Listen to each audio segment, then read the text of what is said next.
반갑습니다. 진짜 예수 이명재 목사입니다. 오늘은 민수기서 진도 다시 한번 나갑니다만 제가 말씀을 읽고 시작하겠습니다.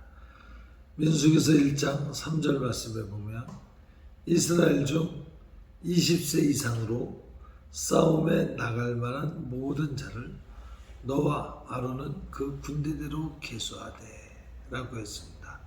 민수기서는 사도행전 7장 말씀에 나오는 바와 같이 광야교회입니다. 그래서 현 교회를 예표하는 예언적 의미를 내포하고 있다. 곧 민수기에서 일어난 모든 사건은 교회 내에서 일어날 수 있는 가능성 있는 사건임을 예언하고 있는 것입니다. 그래서 20세 이상의 싸움에 나갈 만한 사람을 계수하라 라고 한 것은 참으로 의미가 있죠. 20세 이상을 우리가 많이 얘기를 했지만 그것을 수식해주는 싸울 만한 이라고 하는 것에 우리 초점을 두어서 오늘 한번 얘기를 해보고 싶습니다. 싸울 수 있는 능력이 있는 사람이 바로 교회의 계수에 들어간다 라고 하는 거죠. 하나님의 관심은 영적 전투에서 이기는 사람, 곧 믿음 있는 사람들에게 관심이 많습니다. 물론 영적 전투를 할 수 없는 사람들도 하나님께서 사랑하시죠. 그런데 하나님께서 궁극적으로 원하시는 것은 장성해 가기를 원하십니다. 그리스도의 장성한 분량에 이르기까지 자라가기를 원하시는 것입니다. 무슨 말씀을 드리고자 하는 것이냐면 교회는 영적 전투가 이루어지는 곳입니다. 교회는 싸우는 곳입니다. 교회는 절대로 평안한 곳이 아닙니다. 그런데 평안한 것과 같은 데는 두 가지가 있습니다. 하나는 아예 영적 전투에서 져서 인본주의화되고 사회화되어서 사회와 거스려서 싸울 만한 자원이 고갈되었을 때, 아예 사회화되었을 때, 세속화되었을 때 그때는 싸울 것도 없이 계획군들의 모임이 되어서 행복하고 즐겁습니다. 등산에 함께 가고 바다로 함께 놀러 가도 우리가 즐겁다고 그러죠. 그러나 그것은 영적인 기쁨을 말하지는 않습니다. 의미하지는 않습니다. 그것은 육적인 기쁨이죠. 문화적, 사회적 기쁨에 불과한 것이죠. 그러나 우리가 영적 전투에서 싸워 이기는 것은 영적 기쁨을 의미하는 것입니다. 그래서 교회가 싸우는데도 불구하고 평안한 것은 이미 정복했기 때문에, 많이 싸워서 이겨놨기 때문에, 많이 십자가를 졌기 때문에, 혹은 지금 십자가를 지는 사람들이 도주장으로 끌려가는 양과 같이, 또는 덜 깎는 자 앞에 어린 양과 같이 입을 열지 아니하고 잠잠하였기 때문에, 그 예수님의 모습을 따라가기 때문에 교회가 잠잠한 것입니다. 예수님께서 마가복음 4장 말씀에 의하면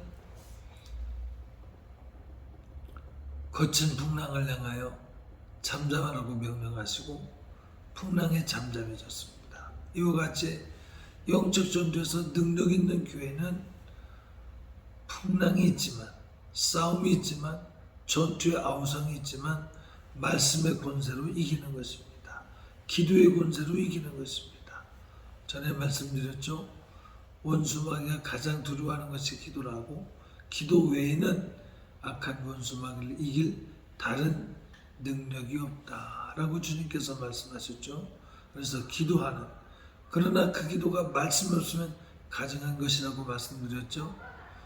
말씀이 새김질되어지고 말씀대로 사는 삶을 통해서 거룩해지는 것입니다.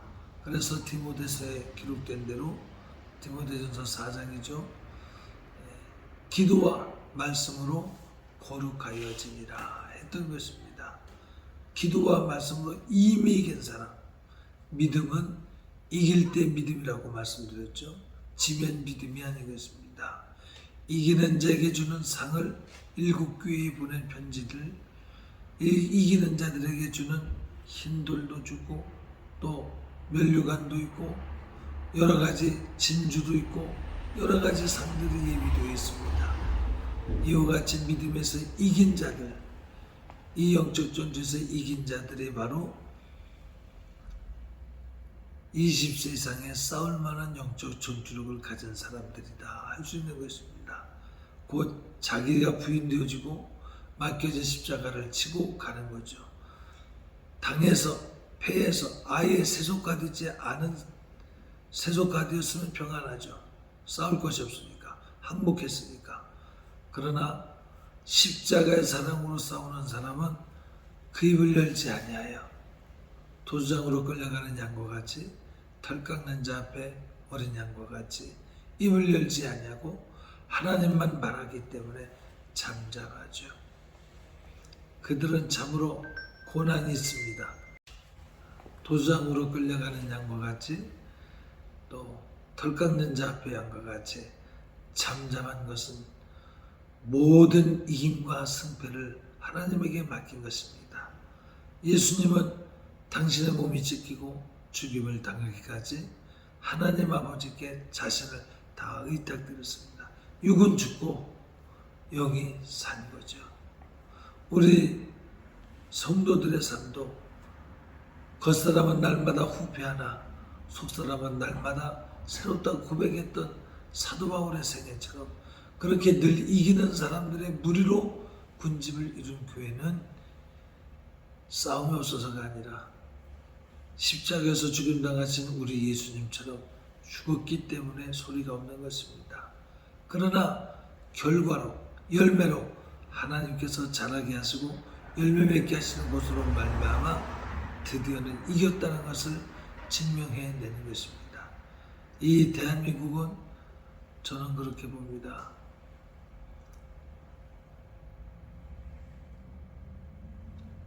잘못된 탄압의 과정을 거쳤어도 믿음의 성도들이 그 겨울을 텐트에서 지내면서 하나님 앞에 기도했던 하나님의 백성들로 말미암아 하나님의 마음이 움직였다고 봅니다. 물론 비단 그들만이 아니라 나라가 기울어져 가는 것을 보며 곳곳에서 각 교회에서 하나님 앞에 기도한 기도의 소리들이 하나님의 마음을 움직였다고 저는 믿어 봅니다.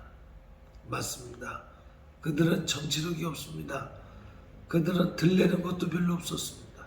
다만 텐트 속에서 하나님 앞에 신음했을 뿐입니다. 정치력 가지고 싸운 것이 아닙니다. 다만 한 국가의 운명을 결정지실 수 있는 전능하신 하나님을 의지한 것입니다. 이와 같이 교회가 평안한 것은 장로님, 권사님, 집사님, 당연하게 우리 목사님 부부들이 주 앞에 고요히 엎드려서 몸부림치는 기도가 있었기 때문에 교회는 이겼기 때문에 소리가 없는 것이죠. 하나님은 그런 교회를 찾고 계신 것이죠. 그러므로 20세 이상의 싸울 만한 사람을 고르라. 그 수를 세라라고 할 때 싸울 만한이라고 하는 수식어를 생각해 보시고 교회에 오면 평안한 것이 아니라 교회에 오면 싸울 줄을 알아야 된다. 그 싸우는 방법이 세상과 달리 모략으로만 싸우는 것이 아니라 하나님이 주신 지혜로서의 모략으로 싸우는데 그것은 십자가를 지는 것이고 주님께서 3일 만에 부활시키실 것을 잠잠히 기다리는 것이기도 합니다. 그것이 우선되어질 때 믿음 있는 사람으로 인정받고 주님은 그 교회를 악한 어둠의 권세가 역사하지만 능히 이기는 교회로 세우고 계신 줄로 믿습니다. 여러분이 섬기는 교회는 그렇게 예수 그리스도의 생애를 지어나면서 영적 전투에서 이기는, 승리하는 생명력 넘치는 교회가 되시길 예수님 이름으로 축복합니다. 감사합니다.